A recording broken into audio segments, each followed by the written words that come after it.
Hey guys, Desmo here. Today I want to talk to you about class and ascendancies.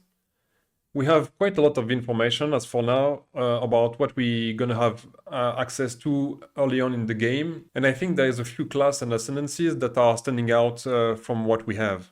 Before getting started, I just want to point out the fact that there is a lot of speculation going on. We know not so much about the game, even though we have lots of information. And on top of that, if you feel like you're gonna have lots of fun with something that you feel good about, you just go with the flow, go with it, and not following anybody advice or anything else. Just do what you feel like is the best for you. That being said, the first ascendancy that I want to talk about is the Bloodmage.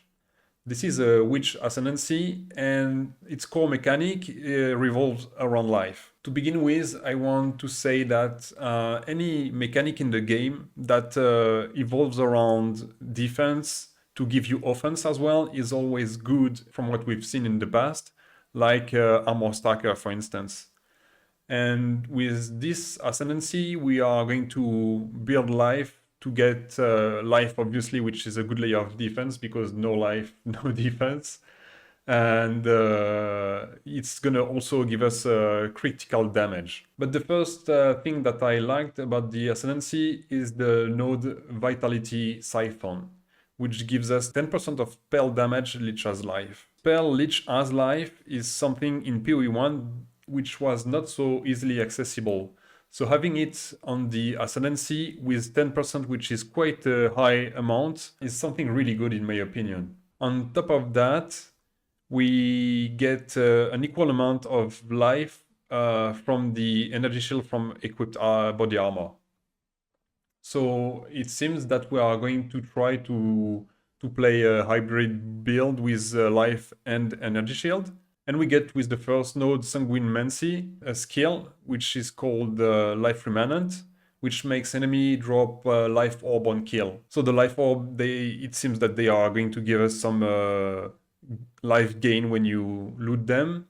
And on top of that, our skills will gain base life cost equal to base mana cost.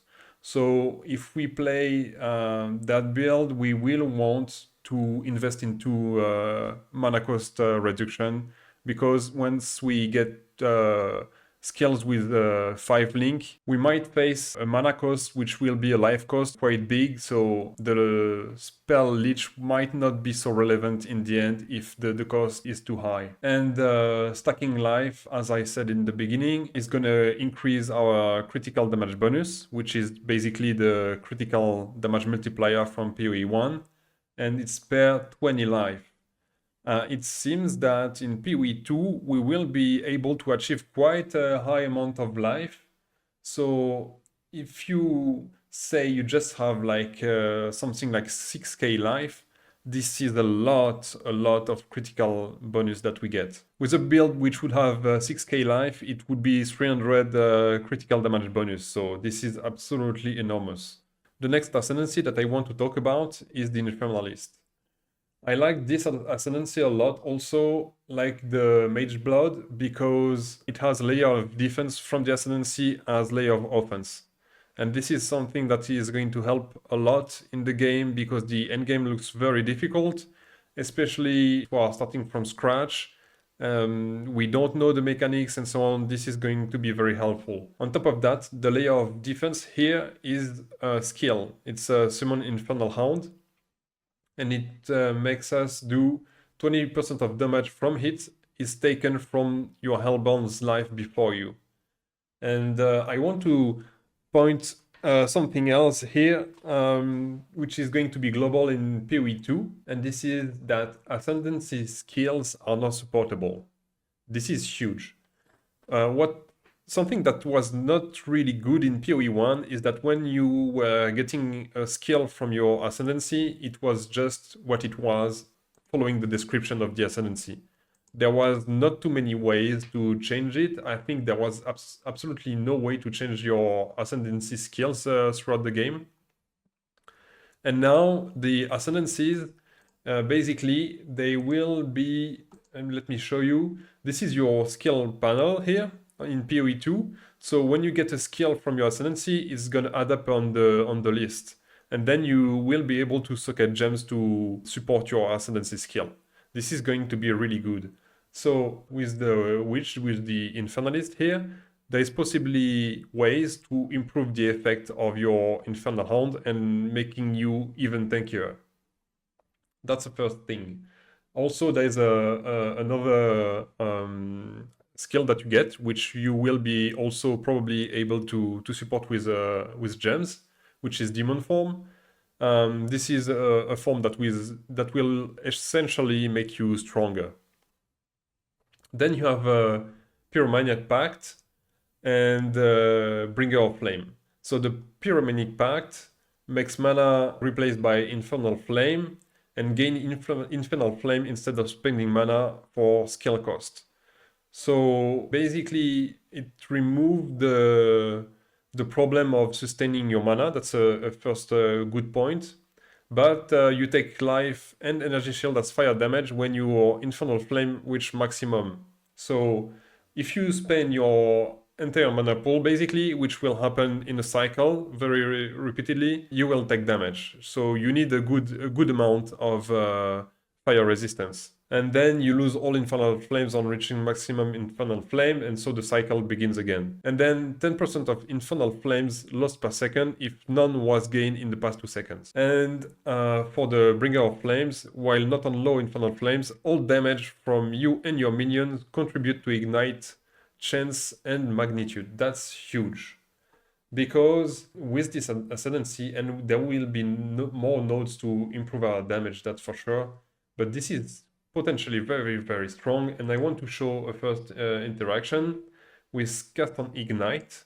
Building up the Ignite with this Ascendancy, we will ignite a lot, and the magnitude is gonna increase, so we can take advantage of cast on Ignite. But there is another one which is really strong. It's Frostfire. Supported skills have 100% more effect on Ignite against frozen enemies.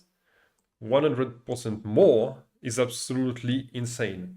But supported skill cannot inflict freeze, so that's a big drawback. You will need to use a skill to freeze and another one to ignite. But since there is so much skill open in PoE2, we have so many skill slots, and they are all possibly supported by 5 support gems. You can easily dedicate skill to freeze and then another one to ignite and have an insane amount of damage. So that was for the Witch Infernalist. The next Ascendancy I want to talk about is the Gemling Legionnaire. This one, I want to give a little warning before speaking about that one. It's, I think, absolutely not an Ascendancy that you want to start with. But since in Path of Exile we are supposed to be able to change Ascendancy, you can start off with the other Ascendancy, which is the Witch Hunter, which doesn't look as good in endgame, but for early game it should be really good enough. And then once you get more confident with your build and you have enough items, you can switch to the Legionnaire. What is really strong to begin with the Legionnaire is that it gives you 3 additional skill slots.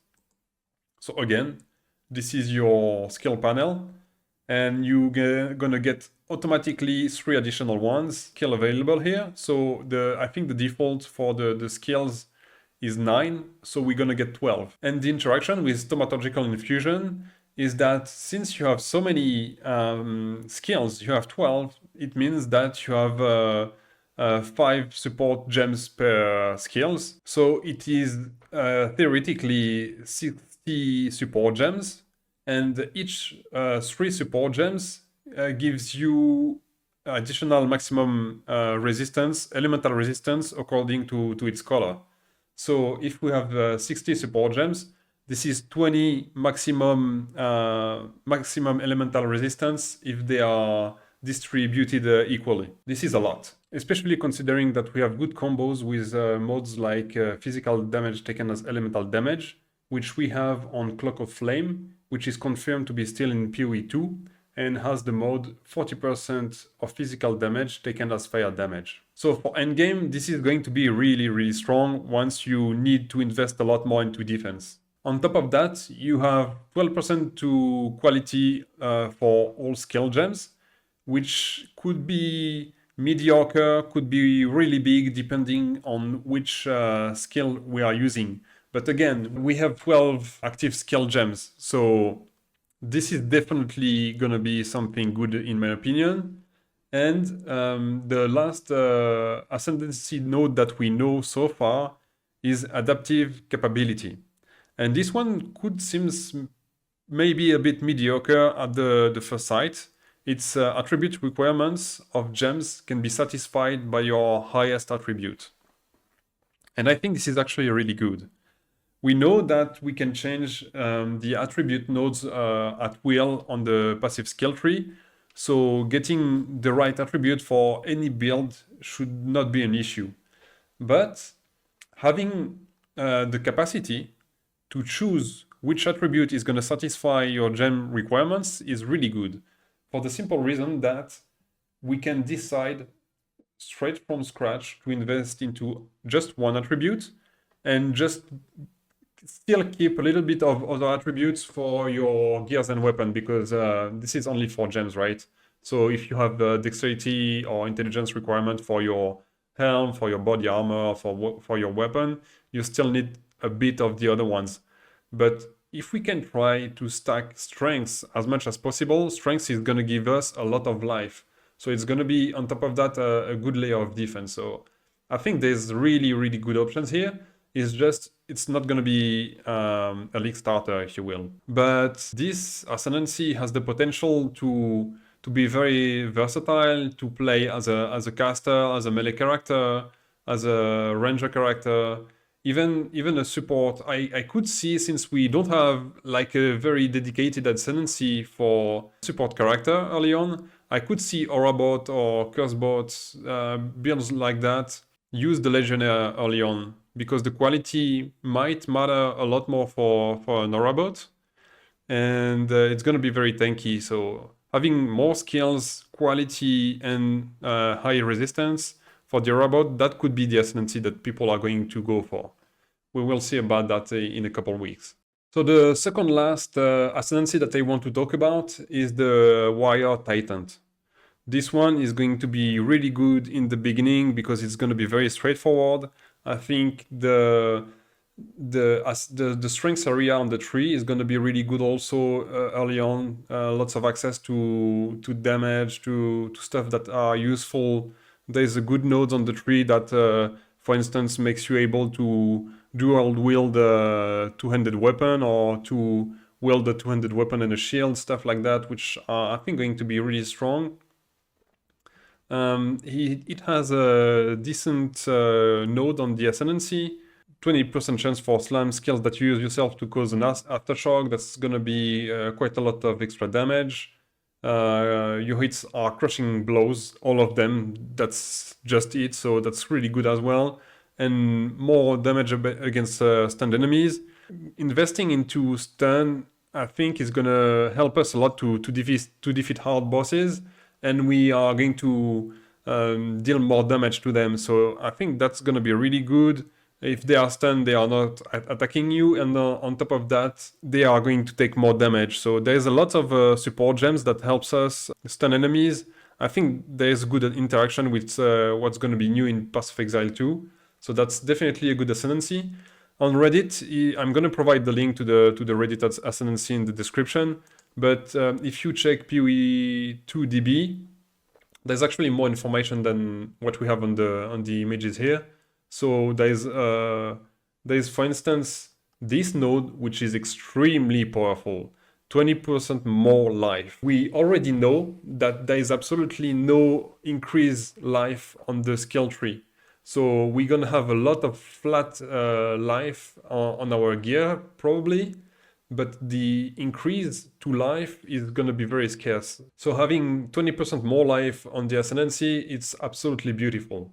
And the last Ascendancy that I want to talk about is the Warbringer. This is also a warrior Ascendancy, And I like this one a lot because it just looks straightforward, really good with what it has to offer, with what we know so far. The first ascendancy point here is the Answered Cold, and it grants the skill Ancestral Spirit, and trigger Ancestral Spirit when you summon a totem.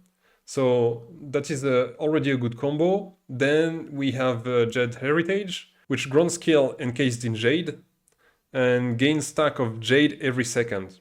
So we don't know exactly, as far as I know, what is this skill exactly.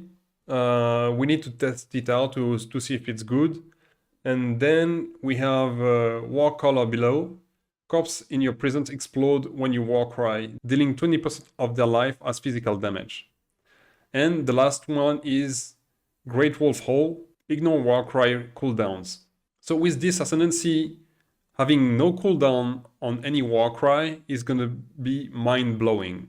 There is a lot of stuff that are going on with the Warcry. I don't want to go on the list of the Warcry and tell you every interaction that we have, but I can tell you that it's going to be absolutely huge. And this, just for that, this Ascendancy is going to be extremely good.